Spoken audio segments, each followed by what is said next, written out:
Hello everyone. In this video we are going to discuss about Hopkinson's permeameter. First of all, let us see what is meant by permeameters. Permeameters are instruments used to plot pH curves of straight magnetic specimen. It gives true value of H in the relation flux density is equals to permeability times magnetizing force. It generally consists of steel frame to which bar-type magnetic specimen is connected. Now, let's move to the Hopkinson's permeameter.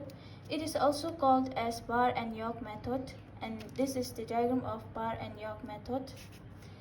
In this, the test coil is wound on the center part of specimen, and bar is clamped between two halves of massive iron yoke.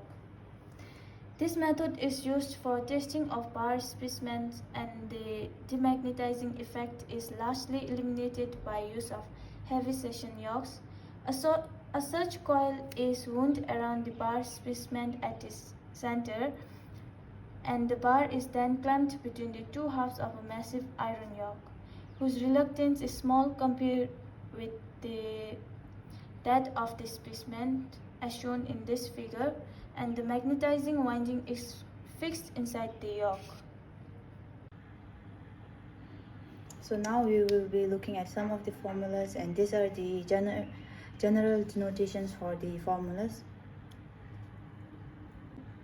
The formula for the reluctance of specimen is given by 1 divided by permeability of a specimen when the magnetizing current is I and the cross-sectional area. So from here we can see that the flux or the magnetic flux is given by the magnetomotive force divided by the reluctance of a magnetic circuit. Here we know that the magnetomotive force is given by Ni, where N is the number of the turns and I is the current.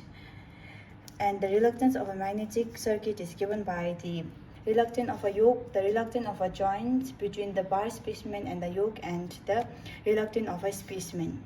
So from here we can see that the flux density in the specimen is given by the flux divided by the cross-sectional area of a specimen. From here we can see that the formula for the flux is directly substituted here, and then we are getting this formula. From here we can find the magnetizing force. Here the magnetizing force is given by the flux density in the specimen divided by the permeability of a specimen.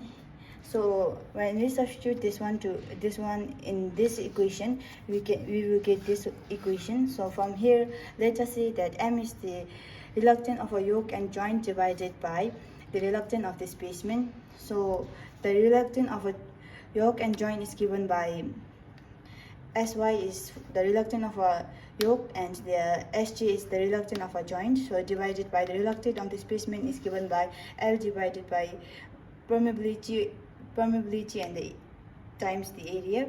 So when we simplify this one, we will get this formula. So if we substitute this formula in the magnetizing force, here we will get this simplified formula as H is equal to Ni divided by the length 1 plus M.